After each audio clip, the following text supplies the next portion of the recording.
Welcome to The Tech Ranch, live and local here on Super Talk 1270. The latest gadgets, online security, websites and apps, social media, and so much more. How can technology help you? Let's find out. It's time for The Tech Ranch on Super Talk 1270. From our studios in beautiful Mandan, North Dakota, along the mighty Missouri River, here is your guru of geek, Marlo Anderson. And I'm laughing already. I'm looking at our Blab screen over here, Jim, and somebody is, T-shirt lady had stated winter storm watch tomorrow, hoping to get stormed in tonight at home. Yeah. When's the last time you've been stormed in? Not since I've been here. It's been a while. Yeah, it's been a long time. Yeah, that we've actually had that much. But anyway. I mean, we're hardy folks out here. We don't let a little snow That's correct. Stop us from going about our business. Absolutely. I know we're getting off topic right away, but anyway, welcome to the Tech Ranch, everybody. 2015 has been a remarkable year in technology. Yeah. We'll talk about the advancements of 3D printing, autonomous vehicles, drones in space, smart devices, and more with Miss Metaverse, Katie Aquino, later in the show. So we're also going to, so are we about to enter the edge of self-driving trucks? I'm reading what I wrote, and it doesn't make any sense. Yeah. Yes, the cutting edge. That's what's missing in this. The cutting edge of self-driving trucks. There you go. So I'll give you an update to what I saw. You got to talk about your Texas trip. That's exactly right. Yeah. That's what we're going to be doing. So in Dallas. And Fort Worth, actually. Oh, Fort Worth. I love to make the distinction because, we're in Bismarck, Mandan. Yeah. So if we're in Mandan, I want to say Mandan. So, Fort Worth. Right. Also chatting a little bit later with the founder of Sunport. He has a unique way to use solar energy. Even if you don't have solar energy like panels and things in your house, you can actually use his device to access solar energy. It's very, very cool. Okay. So at the control panel, producer extraordinaire, Jim Walsh. Hello. Are you excited about the snow? Well, I mean, we had snow last week. Yeah, but nothing that's... I'm not a big snow person. I mean, It's nice to look at as long as I don't have to go out, and I guess I'm okay. Sure. So do you have an app on your phone that tells you about, emergency weather and that type of thing? I have to, I just got this phone about a month ago, and I have yet to put all the apps on it that I want to put on it. And on my old phone, I did have the Weather Channel app. Okay. And I put it on there, and I just kind of clicked on it every once in a while just to see what things are. And it has a nice function where it will tell you if there's a major update in the weather locally. Sure. If there's a storm declared or a funnel cloud somewhere, it will tell you. I think one of the things, and I know we're getting a little bit off here again, but since we are kind of entering into the season, and especially since a lot of us will be traveling shortly due to the holidays coming up, the one thing that I would carry with me, in addition to your smartphone or your phone or whatever, is an additional power pack. This backup power or whatever, because I will tell you that if you get stranded somewhere or whatever, and you don't have the ability to charge your phone or whatever for a long period of time, this could actually be a life-saving thing for you if you're stuck out in a snowstorm or something somewhere. Okay. I was going to say, because a lot of airports now have those charging station things. Absolutely. But if you ever get stuck someplace, it's not like the old days where, we'll go out and people will go out and try to find you, but if you're able to turn your phone on so they have a GPS that they can track you down with, oh my goodness, what a difference that makes. And if your phone runs out of power before you're able to get a hold of somebody or whatever, so I always think that it's good to have one of these battery backups. They cost $20, $30, $40. Keep it charged up. Sure. And just take it with you. They're very, very easy to do. I have one in my bag right here, in fact. Yeah, what does it look like? How portable is it? Well, if it's portable enough to carry in the bag. This is it. Oh, okay, you can hold it in your hand. Yeah, this is a 5,000 milliamp. This will actually charge my phone 3 or 4 times. About the size of a wallet. Yeah, that's about all it is, So I'm just showing it to the screen over here for those who are joining us on Blab. And very, very easy. There are some that are a lot smaller than this, but you also don't have as much power with them. To me, having a little extra power is a good thing. Yes, because I agree with that. I go through it a lot. So, but yeah, it's a great little device. So anyway, down in Fort Worth, and I was at the Autonomous Truck Summit. Yeah. Got to ride in a truck that drives itself. I saw you did manage to smuggle one picture out. You knew the rules already, didn't you? Yeah. No photos, no videos. I'm like, that's crazy. So I'm trying to talk them into. Don't they want people to know? Well, I think the issue is the competition. Ah. Nowadays, I mean, the ability to reverse engineer things is... The old is, competition that's right. getting the picture of the cutting edge of the truck trick. So, yeah, we were there, and there was about 15 of us that were able to hop onto we were on the Texas Motor Speedway. Okay. And we were able to drive this truck around by itself. I mean, actually, I can't say that I was driving it. The truck drove itself. Amazing. And around the speedway we go. You just sat back, put your feet up, and just pretty much went along for the ride. Pretty much. And then as we were coming back off the track, the director of the program, Bill, he's like, "Do you want a quick video?" I'm like, grabbed my cell phone. I said, "Absolutely." Yep. So he let me shoot about 45 seconds. And I'll put that up on the Tech Ranch. And I guess if you guys want it too, sure. I actually asked him, I said, this is going to go on Facebook. And he's like, "Oh, that's okay." Because I wasn't really showing too much. I was just showing the truck driving by itself as we were kind of heading into this pit area. Just show the road as you're driving along. Right, it's like respective from a car, from a dashboard, a dash cam. Well, and it did show that, he was behind the seat or behind the steering wheel. Yeah. And then I did kind of swing over so you could see that he was not driving the vehicle at all. No hands, No hands. No hands at all. So, it's interesting. I think that what is your take on it? I mean, would you hop into a vehicle that drives by itself? I'm still a little leery of it. I have to see it. I have to. I kind of like to see how it goes for a couple of years. Sure. I think most people are kind of going to be in that realm. I do think that you're probably going to see more trucks that will be on the road before cars. Yeah. Especially when we get to level 5 autonomous vehicles.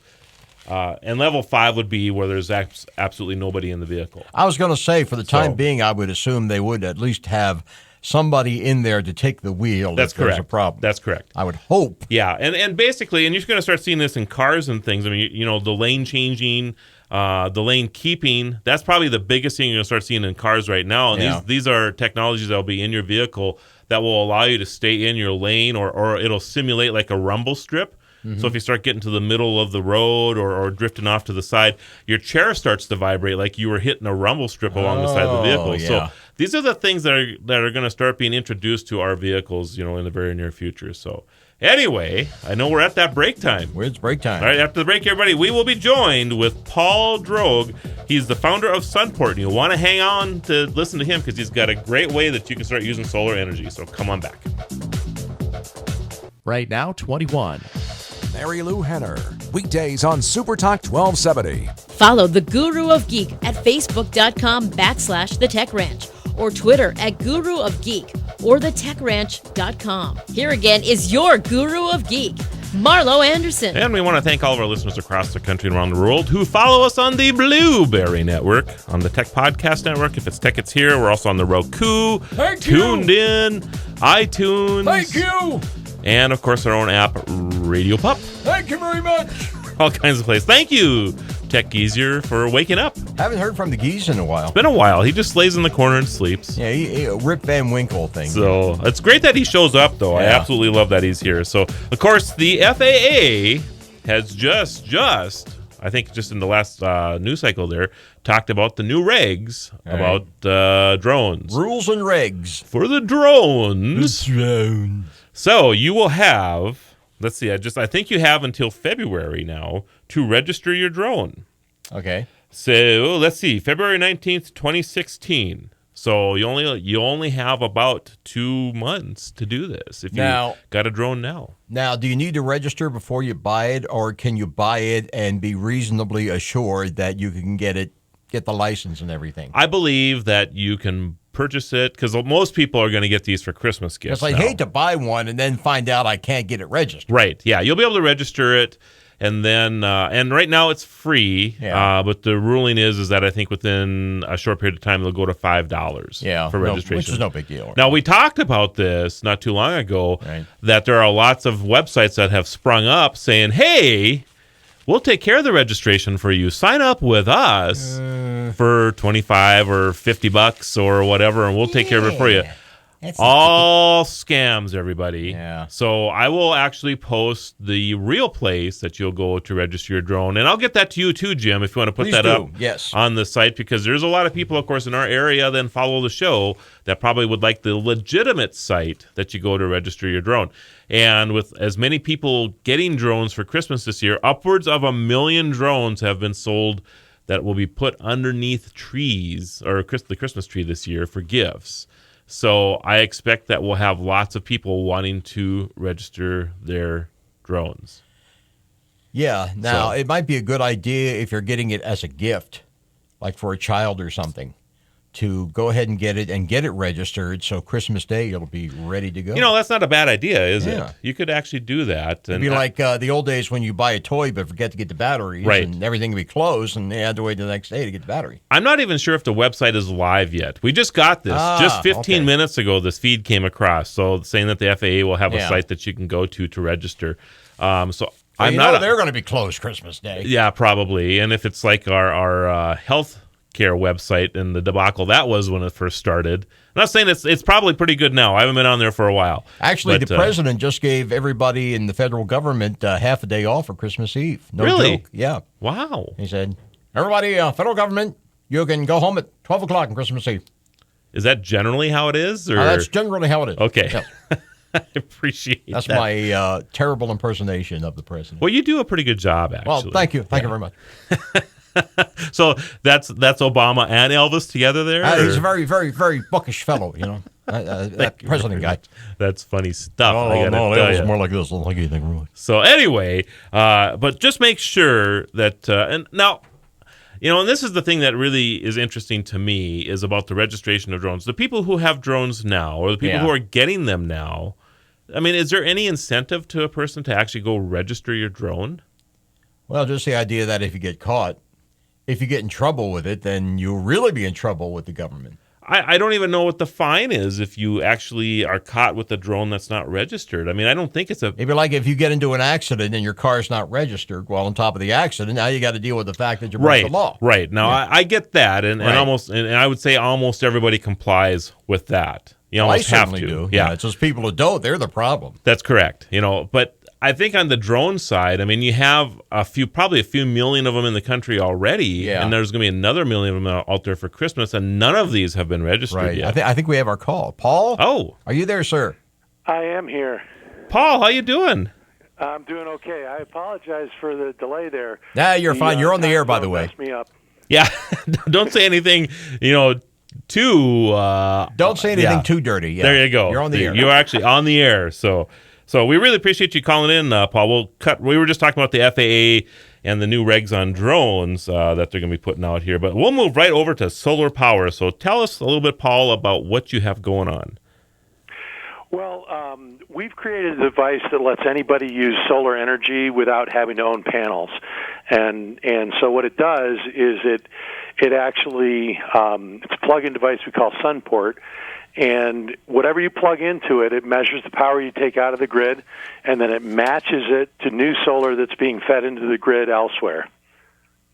Okay, and I was just showing this to the video crew here. I'm passing over to Jim now. I have a photo of this. So it almost looks like, it reminds me of I'm trying to think of the best, when you have a three-prong outlet and you got to plug this thing in for an adapter type of deal. That's it almost looks like like a plug adapter sort of thing. Uh-huh. So what happens then is that when you plug it in and there's solar power available through the grid, this thing actually lights up, correct? Go ahead. Yeah. It says solar right on the front of it, and it lights up green when you've got solar available. And it actually it's a smart device, Internet of Things, if you want to call it that. Sure. It actually communicates through Bluetooth to our phone app, and then from the phone to our servers. And so what we do is we actually go and acquire the rights to solar that's being fed into the grid. We acquire those claims, and then we transfer them directly to the device through the app. And so that's how that loop is closed. I see. So if you're, in your home and or in a business or whatever, and you want to be actually supporting the solar movement, so to speak, using your device would actually help bring that around. Yeah. So right now, the amount of solar energy in the grid is roughly half of 1% of the power in the grid. Okay. So it's not very much of the power.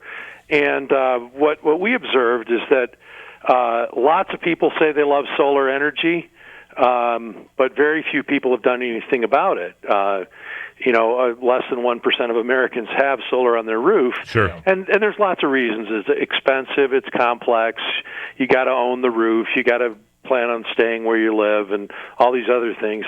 And so we thought, well, what if we could just make a way that was really easy to use solar energy, not as an investment, but just as a choice, just as sort of a lifestyle choice. This is who I am. And if enough people really do believe in solar and they start doing that, it is going to create a lot of demand for new solar because we will use up all of those claims for solar to the point where the developers need to build more. Right now, there's interest in solar in terms of people putting panels on the roof, but there really hasn't been a strong demand for solar energy itself. And that's really what we're going after. So are you thinking that as you put more and more of your devices out there, and by the way, you can look at this at sunport.co, just like it sounds, sunport.co. And so when you have more and more of these devices out there, are you able to actually gather data and then show this to power companies that there are more and more people that are wanting solar power? Yes, we can do that. That's a simple data roll-up on our servers, and that could be done quite readily. But the other thing is separate from any kind of data in that sense, it's a question of creating economic demand. Okay, and so by just there's only a certain number of the credits available out there because these systems that are producing solar and putting it into the grid, there's a finite number of them. And today, they are essentially producing those credits and lacking a strong market to make them valuable. And so what we're trying to do is make them more valuable, and it's proven. For instance, there are some places where by regulatory means they've made those credits much more valuable, and when that's happened, there's been a flurry of construction activity to add more systems. Sure. The problem with it is that when you do it by regulatory means, it basically just socializes the cost over everybody, where power is more expensive in that location, and this is more of a sort of personal choice thing, letting people decide. I support that. I want to do that. This is who I am. That type of thing. All right. Yeah, and so the device is going to run about what? The sale price on our website is $80. We do expect it to be available for less than that by some other means. We're working with a number of different companies that are really interested, both retailers and then also we've got some other large companies, even some power companies and some brands that are interested. And if they start making it available, we think that'll bring the cost down even more. But basically, $80 gets you the smart Sunport device and then a full year's worth of solar, as much as you can use on the device. Okay, and I see that. Are you doing some type of crowdfunding as well? Did I notice that on the website? Yeah, we did a Kickstarter campaign this past summer. Okay, and had a successful raise. We got 160% of our goal. Great, and almost 1,700 backers. And so we're actually in the midst of fulfilling that right now. Okay. We're finalizing our app, and we are completing our safety certification, and we're actually going to be, doing production very shortly here. All right, that sounds great, Paul. Again, we can find you at sunport.co. Pleasure having you on the show, Paul. All right, thanks a lot. All right, and after the break, everybody, Katie Aquino will be joining us, Miss Metaverse. We'll be talking about the top technology of 2015, so come on back. I'm over here playing on Blab again. We are live. Take it over for just a second, Jim. Okay. You're listening to Marlo Anderson and the Tech Ranch. Marlo Okay. and Friends. I'm back. I just had to click OK on the computer that was away from there. So, yeah. Join us on Blab, everybody. Blab.im. You can see the Tech Ranch. And we're actually figuring out this technology. Of course, joining us from the New York area, Miss Metaverse Katie Aquino. Katie, how are you? I'm good. I'm actually laughing right now because you tweeted out the link to Blab, and the photo of the two of us is hysterical. Oh, really? We look so serious. Well, we're serious some of the time anyway. So, so we're going to be talking a little bit about the top technology of 2015. And I kind of compiled a little bit of a list this morning. And just, I didn't really spend a lot of time researching this because I have my own favorites, I guess. So, but I'm going to kind of let you start, Katie. What is your top technology pick of the year? My top technology pick of the year is hard to say. They're all pretty good, but Okay. I'll kick this off with one of my favorites. Okay. Have you heard about Blab? I have no clue what this is. Okay. It's BAUBAX. Okay. And it's tech-related, so this is kind of easing into the topic here.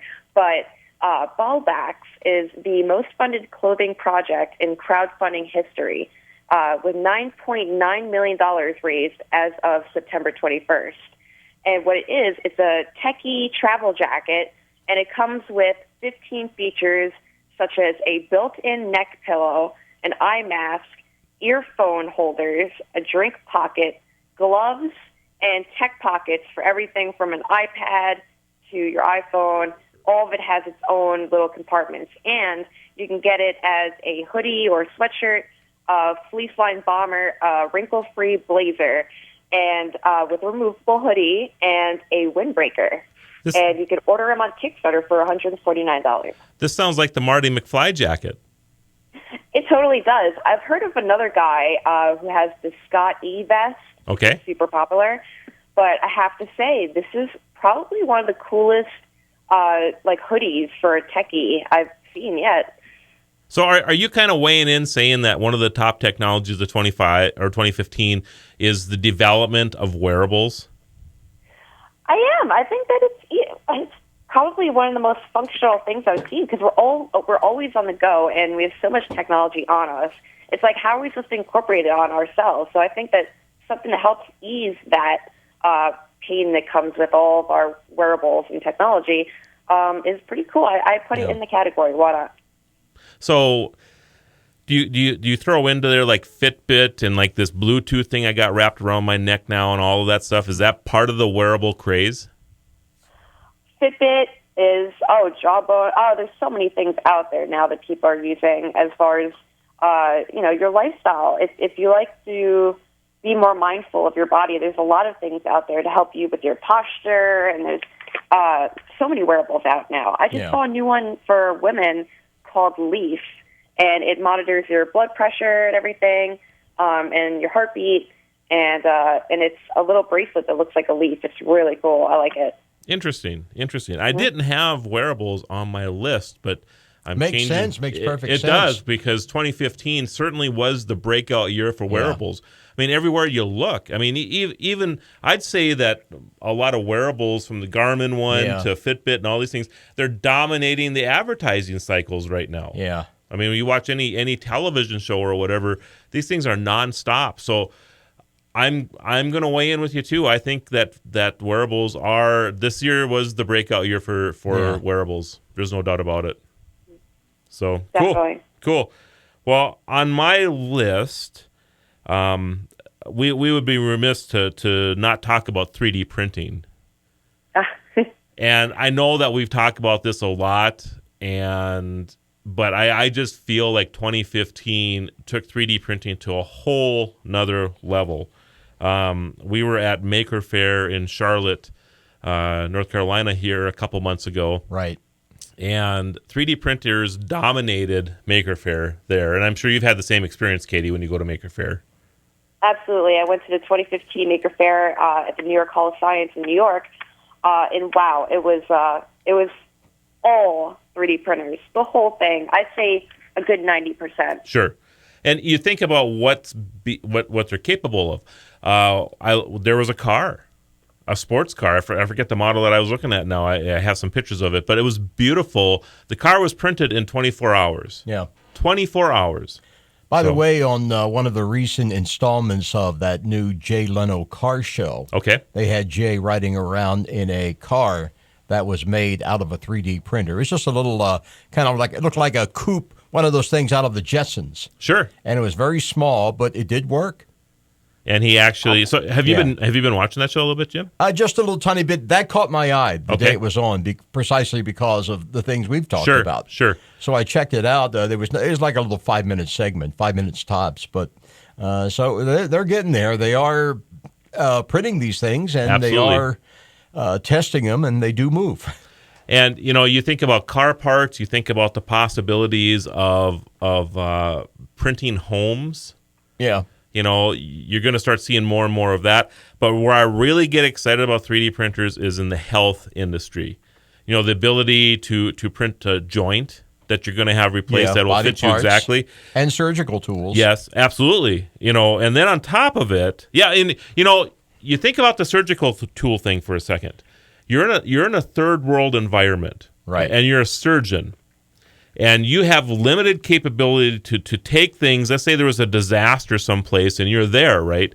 If you have the ability to make things just by pushing a button and an hour later you have whatever you need, that's a huge deal. You think about in space exploration and everything else. So there's a lot of things that we don't think about with 3D printers that, if you were to go to a third world country and you could bring along a supply of things for your 3D printer, right? I would do that over anything else now. Well, imagine, you mentioned space. I'm thinking like an Apollo 13 type scenario where the guys get in trouble and they need certain tools that they may or may not have on board the ship. Right. So what they can do, like you say, if they have the plastic, they can just feed it into the printer and get what they need, hopefully. Yeah, it's an amazing technology. It really is.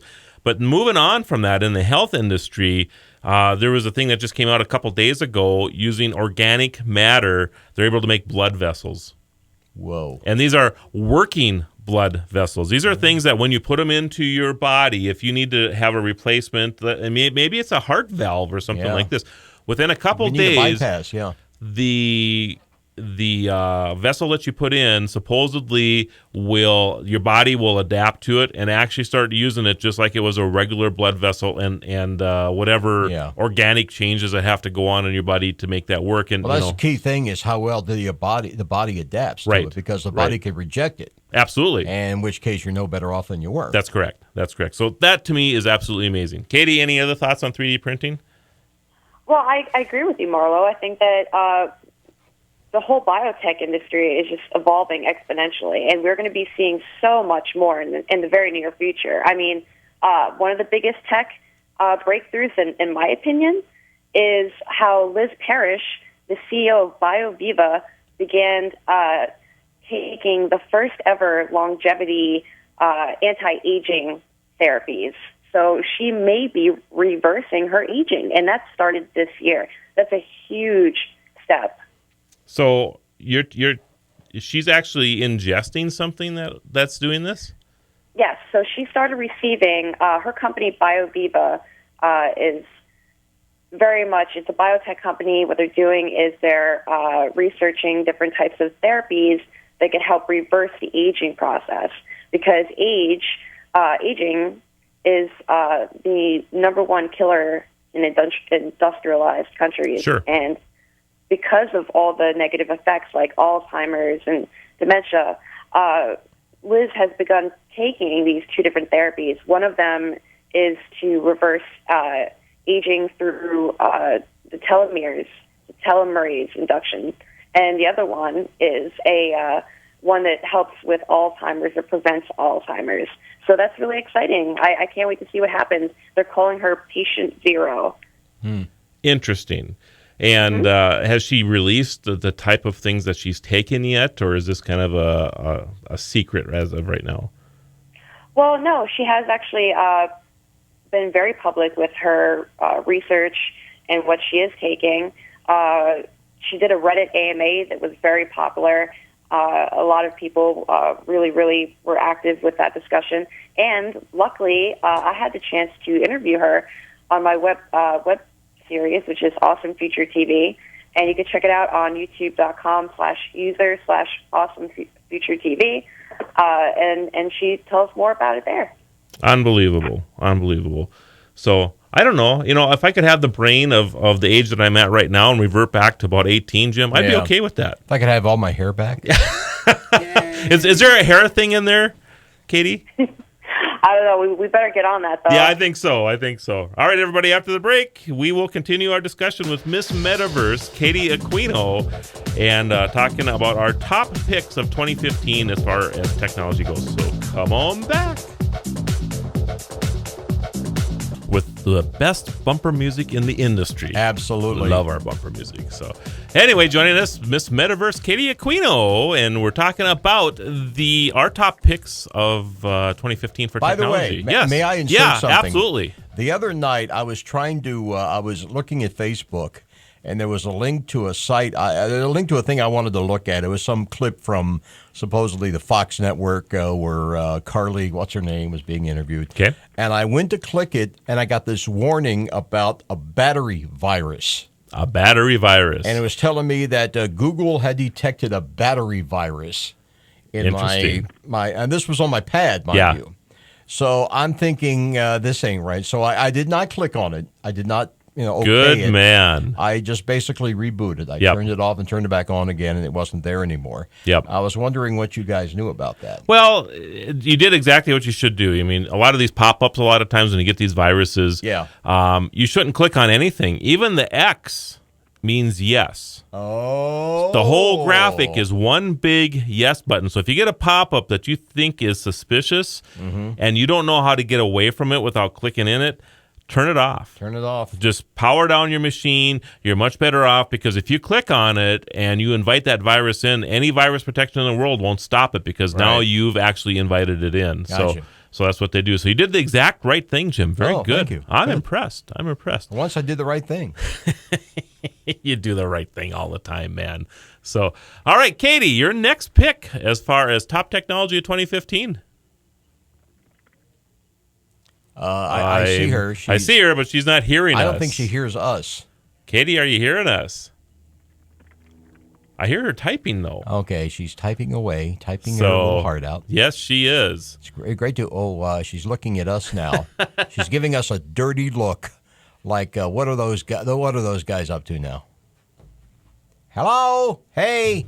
All right. Well, I think we have some technology issue with Katie going on here. See if you can wave at her, and so. I got the phone on. Wave at her and point at your ears or something. Yes. Can't hear you, Katie. She's looking behind herself now. That's funny. So anyway, she's we're trying to read her notes here. Katie, we're not hearing you at all. So if you want to call us back or something, maybe go that route. Jim, do you have her on the switchboard maybe? I'm here. Oh, there we go. There you are. What happened? I don't know. What Did I happened? just get lost? I got lost in the metaverse? It was weird. You were hearing us okay, obviously. You were lost in the ether. Oh, my goodness. Well, I'm back, guys. Well, welcome back. Okay, your next pick as far as top tech of 2015. Well, then we should talk about Robotic Cats. Robotic Cats, of course. Jim wants one of these, by the way. All right, so this year, Hasbro announced, actually in November, that they have released a new robot cat companion. Okay. It's hysterical. So they're calling it their Joy for All line. And what it is, it's a robotic toy/companion cat that features state-of-the-art technology to make it appear lifelike. What's really funny about it is that these cats do look kind of realistic, but they're meant for seniors. It's more of like a medical thing. And that's a big new trend is coming out with these robotic companions to help seniors and to provide companionship or people who do not have companionship. Well, I have 2 cats at home, real cats. And I'm thinking maybe I'll get them a new friend to fight with or whatever. That would be interesting, how the real cat would interact with the robotic cat. Yeah. But can they has cheeseburgers? So, do you have to plug them in? How do you charge them up? I believe they're battery powered, and they actually look really lifelike. You can choose what kind of colors they are. You can choose from tabby, white, and silver. But what it uses is light AI and some kind of sensors so that when you hug it or walk into the room, this robot cat will get up. It kind of reminds me of the robot Teddy Ruxpin type character in the movie AI. So a question coming through Blab, does the cat have hair? It has fake hair on it. It looks more like a toy, honestly. Okay. Like a robotic plush animal type of thing. If it's going to be a realistic cat, basically you wind it up and it sits there and ignores you. Yeah, that would be exactly how it is. Bites you once in a while. Which is why they picked the cat for the first robot companion, because they can do whatever it wants and nobody will even know it was any different than a real cat. Yeah, a dog, it doesn't work that way. Yep, exactly. Yeah. There's some really hilarious reviews about this cat online, so if you want to check that out, you should definitely. It's worth Googling it, and also you can buy them on Amazon for $99. Okay, that's a lot cheaper than having to feed a cat food all year long, I guess. Clean out the litter box. Exactly. Well, my next one is probably a little more on the serious side. Autonomous vehicles. I do believe that 2015 is the year of autonomous vehicles. We're going to see a lot more advances in it, but I think there's more and more people accepting the fact that sometime in the future, we're going to be riding around in vehicles that drive by themselves. And you're starting to see more and more of these technologies getting introduced into the current fleet. For example, lane staying. So if you're in a lane, you can take your hands off the wheel at highway speeds and bang, you don't have to take, your car will drive by itself. Rumble seat or rumble strips. If your lane or if your car starts to drift a little bit and you go out of your lane, your car actually will emulate the fact that you're on a rumble strip if you don't have one on the road already. So these are things that you're going to start seeing introduced into the fleet. And then as we move forward, you're going to see more and more of these autonomous features. And then some point in the future, you'll be at a level 5 vehicle where you wouldn't have to be behind the wheel at all. So your thoughts, Katie? It is where we're headed. I think that we're only just a couple of years away until we're all starting to enjoy autonomous vehicles. And unfortunately, legislation has been kind of holding it back. But there's kind of, new companies coming out every day. It seems like there's more competition to get this autonomous technology to the people. So I'm excited for it. Well, and in fact, I think you know this. I was in Fort Worth just a few days ago and actually rode in an autonomous truck, a Peterbilt. And how was that? Right around the Texas Motor Speedway. And in fact, as I posted on Facebook, it was an uneventful trip. And of course, that's the whole point, isn't it? Is that it's going to be uneventful, and it worked just fine. So it was interesting, and probably where, like I said, our fleet is going as far as cars and as far as trucking goes in the future.